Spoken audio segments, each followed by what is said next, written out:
Now, let's get straight to the point. How much is good? Is exercise good, yes or no? Well, we always say that exercise isn't just good, it's fantastic. In fact, exercise needs to make up a good 30% of a health plan. 3%. I mean, oh, it's something tremendous. And that's true at any age. 30%. So, how much? How much exercise is good? Let's first look at the benefits. What happens when we exercise? It increases energy production. It's clear. It boosts oxygen consumption, nutrient consumption, the production of free radicals, growth hormone, and testosterone. So here we can already see some things that make sense to me, okay? Energy production, oxygen consumption, nutrient consumption, some things that are good and others that aren't so good, right? We have energy production. We all want energy. But when you start talking about nutrient consumption, it means we're putting on the table that my nutrition has to be fantastic. I mean, it has to be really good. And there's one very important thing, especially when it comes to girls who play sports. Remember that girls have a handicap. You might say that, well, they have more than one, right? But they have a very important handicap, which is menstruation. Menstruation is like a confrontation with oxidative stress 1 week out of 4. So you all are going to have a high consumption of antioxidants, such as vitamins and minerals, 1 week out of 30 days. 7 out of 30 are going to need large amounts for optimal health benefits.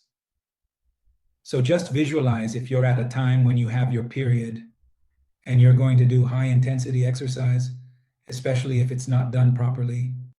So here we are going to reach critical values of antioxidants and sometimes even below the line. When you are young, that is under 35, you don't realize it because you have an ally, which is the growth hormone. The growth hormone is going to help you a lot, not to feel what's happening. But if you intend to continue with the same oxidative stress, that is, with that exercise, especially if it's not done properly, and with questionable nutrition, what you're going to have are progressive damages, which is what we always see starting at 40, when you have less than 5% of that growth hormone left. All right, so growth hormone, we know that we have a lot of growth hormone from the moment we are born. It starts to decrease, and by the time we reach around 33 years old, we have about 50% left. And when we get close to 40, it could be a little before or a little after, around 5 or 6%. So this is it's very important to know this because our greatest ally is precisely the growth hormone, and we will see why. With controlled stress physical exercise, we can increase this hormone by up to 36%, and that doesn't matter what age you are. We're talking about a person who can do controlled exercise, and we'll see how, could maintain or even increase their growth hormone almost to the range of 35 or 38 years. That's very interesting because we're talking about a highly regenerative hormone. Now let's move on to the practical part. That is, let's talk about endogenous free radicals. This means we have to explain the exogenous ones, right? So, endogenous free radicals come from physical activity because it demands more ATP, therefore more consumption. And this is what we call energy-related free radicals, meaning they arise from the demand for energy. All right, I think that's clear. It's easy to understand. Then we have the other type, which are always the endogenous ones. We have physical activity, but this time we have combustion of carbohydrates, lipids, and proteins. Here we would then have an increase in free radicals at the metabolic level. And finally, we have another type of endogenous free radicals, which are called reactive ones. You will see why extreme, uncontrolled physical activity will produce muscle ischemia, muscle hypoxia, and reactive cell activity. And therefore we can have damage that we should repair with growth hormone. So this is known as an increase in reactive oxidative stress. Let's go over it again. So we have physical activity due to ATP consumption, which would lead to energetic oxidative stress. From the combustion of carbohydrates, lipids, and proteins, we would have metabolic oxidative stress. And finally, from hypoxia and damage at the level of muscle fibers, we would have reactive oxidative stress. What are the elements? Let's go. Let's dive directly into reactive oxidative stress, because it's really the element that concerns us the most right now, since we're talking about physical exercise, right?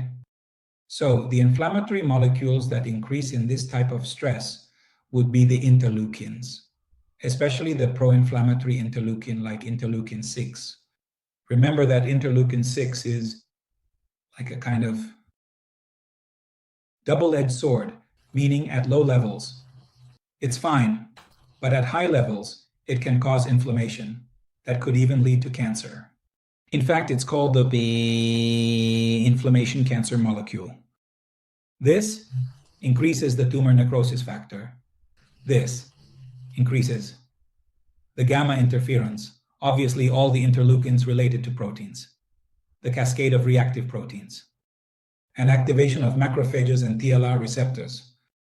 So, it's a cascade of inflammatory events that needs to be cut off immediately, but not just because you take ibuprofen, but because it has to be controlled right away.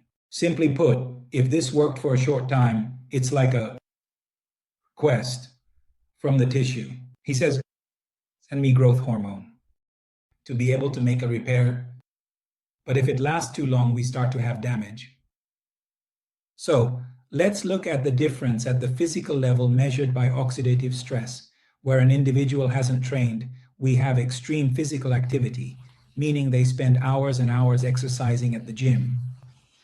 Without a doubt, the time is directly proportional to the volume of free radicals. For example, normal car units range from 250 to 300. Above 300, we encounter borderline, mild, strong, and very strong oxidative stress. Specifically, 350 car units indicate oxidative stress, ranging from 320 to 350. The equivalence of 0.08 mg% hydrogen peroxide in car units was established by Professor Carnatelli, who introduced this to medicine nearly 30 years ago. So, 350 units of car is oxidative stress, from 320 to 350. So, in fact, the car units that are equivalent to 0.08 milligrams of hydrogen peroxide, that is the equivalence, come from Professor Carnatelli, who was the one who carried out the study in a practical way, that is to apply this to medicine, almost 30 years ago, with his team that we've been using for so long. Well, they conducted a follow-up study of about 1,500 people over 5 years and noted that a person who had and maintained more than 350 car units over a span of 3 to 5 years could potentially develop cancer. A cancer, we are talking about that interleukinetic stress, as we had discussed. But what about a well-trained individual? An individual who knows how to do things. That is, an individual who can have, let's say, clear limits in relation to what he should do, what amount of exercise, what quality of exercise, his type of nutrients, the type of rest, the state of hydration. An individual who knows how to do things and doesn't go all out in the gym. That trained individual has controlled physical activity. And what has been measured is that, despite that, the car units are always below 300. That is to say, they are always balanced within that normal range after an hour of exercise. So those are the components. There are very special exercises that were used with different names. In the last 20 years, they have changed. Names from bioexercise, hormonal muscle exercise, and so on. But they aim to create intense stress for a very short period, with a long rest, which can be up to 2 or 3 days.